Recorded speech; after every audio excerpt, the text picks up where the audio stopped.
En todo el mundo se han encontrado innumerables objetos o artefactos que han supuesto un auténtico quebradero de cabeza para los historiadores, ya que muchos de ellos sugieren la utilización de una tecnología altamente avanzada en el pasado, algo que se contradice con la historia que nos han contado.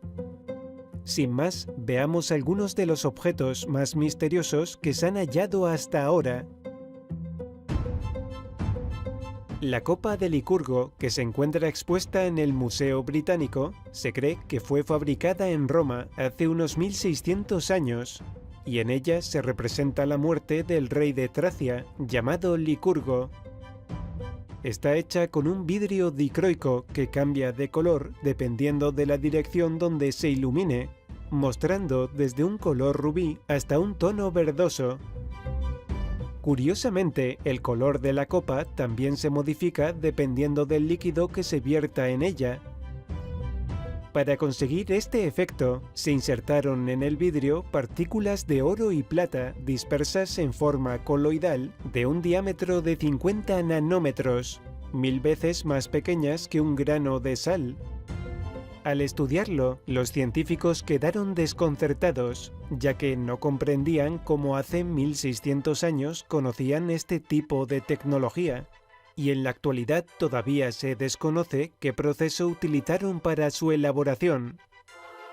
Lo más curioso es que este objeto ha ayudado a muchas instituciones modernas a comprender y desarrollar este tipo de tecnología en la actualidad.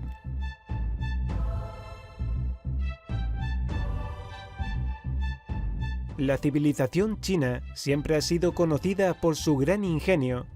Un ejemplo de ello son los llamados espejos mágicos, pertenecientes a la dinastía Han del 208 a.C. Son de bronce pulido por un lado y por el otro se hallan grabados, y al reflejarse el sol en una determinada posición proyectaban una imagen en la pared. Servían para ocultar información que estaba vetada a la gente común. Además, utilizaban códigos secretos. Se han encontrado varios, pero fueron retirados por el gobierno chino. No sabemos qué tipo de información contenían, pero debía ser muy importante cuando decidieron que siguiera oculta. Actualmente, solo podemos ver uno de estos espejos en el Museo de Shanghái.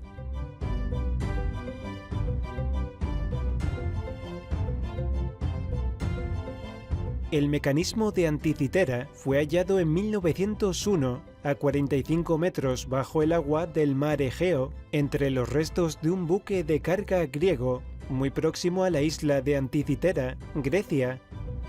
Este barco, de 50 metros de eslora, estaba cargado de objetos de gran valor, por lo que algunos han sugerido que podría tratarse de un botín de guerra o la compra de objetos valiosos por alguien importante.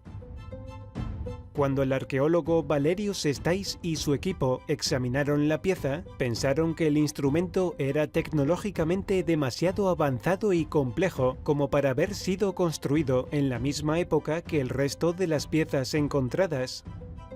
Está considerado como la primera computadora de la historia, y oficialmente se cree que data entre los siglos II o III a.C.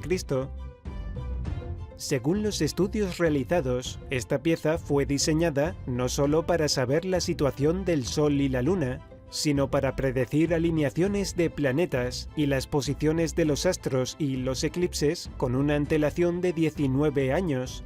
Todo ello desde la perspectiva heliocéntrica. Está compuesto como mínimo de 30 engranajes de bronce, y se encontraron unos 82 fragmentos separados, de los cuales solo 7 tienen completos unos grabados, y el más grande de ellos en origen contenía 223 dientes.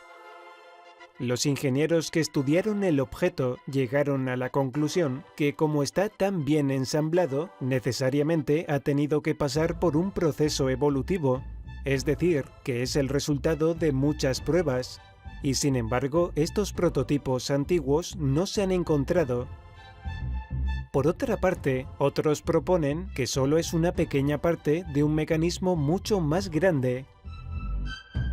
¿Es posible que no fuera griego y proceda de un botín de guerra como algunos sugieren? Y si es así, ¿cuál era su procedencia? ¿Quién poseía una tecnología tan avanzada?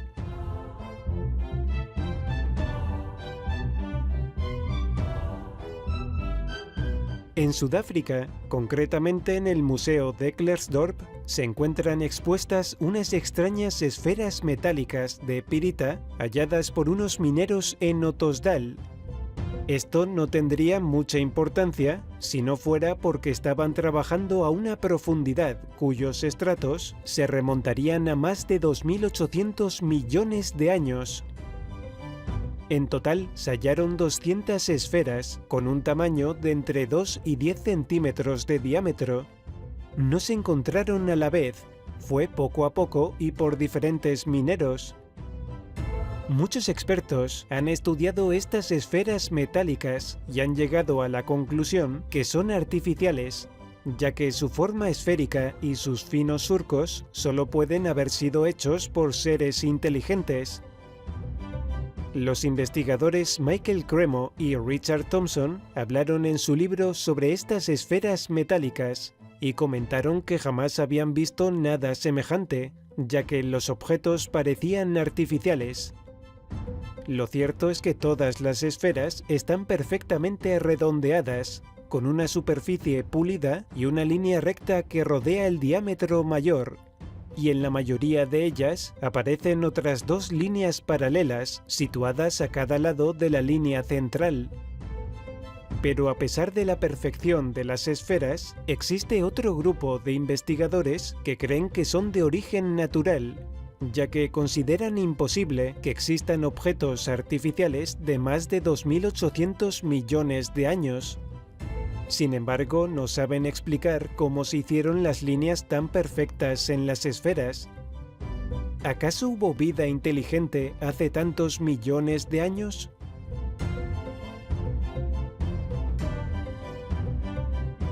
En Perú existe un objeto realmente interesante al que han llamado el ídolo de Pachacámac, que se encuentra actualmente en el Museo Sitio y Santuario Arqueológico de Pachacámac, en el distrito de Lurín.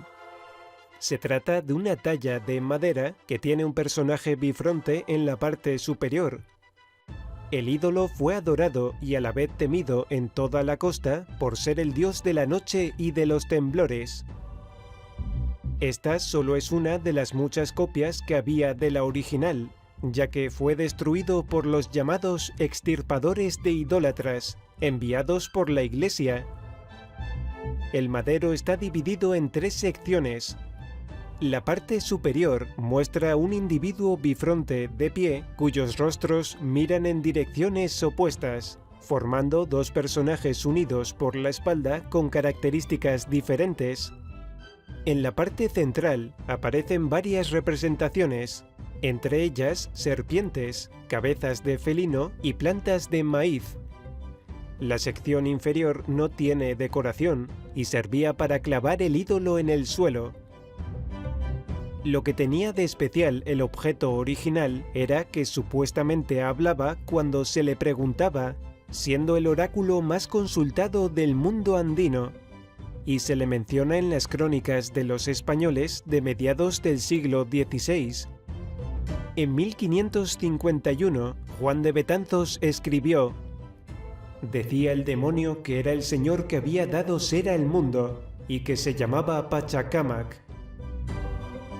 El padre Fray Bernabé Cobo manifestó: «Llámese Pachamama, nombre del ídolo o dios falso a quien era dedicado, que quiere decir hacedor del mundo, el cual era labrado a palo con una figura fiera y espantable, y con todo eso muy venerado, porque hablaba por él el demonio y daba sus respuestas y oráculos a los sacerdotes». Pero parece que en vez de proteger a la gente de los movimientos telúricos, era quien los provocaba y tenían que hacer sacrificios para que no causara esos terremotos. En 1533, Hernando Pizarro visitó y conoció personalmente al ídolo de Pachacámac, y sobre él escribió: Dicen que hablan con él y que el diablo les dice de que está enojado de los caciques, en los sacrificios que se han de hacer, en los presentes que quiere que le traigan. ¿Realmente hablaba el ídolo de Pachacamac? Estos objetos son solo una pequeña parte de los muchos que se han encontrado por todo el mundo, cuya existencia hace que nos planteemos una vez más que la historia tal como nos la han enseñado no encaja, más bien parece haber sido manipulada y distorsionada. ¿Qué nuevos descubrimientos nos sorprenderán en el futuro?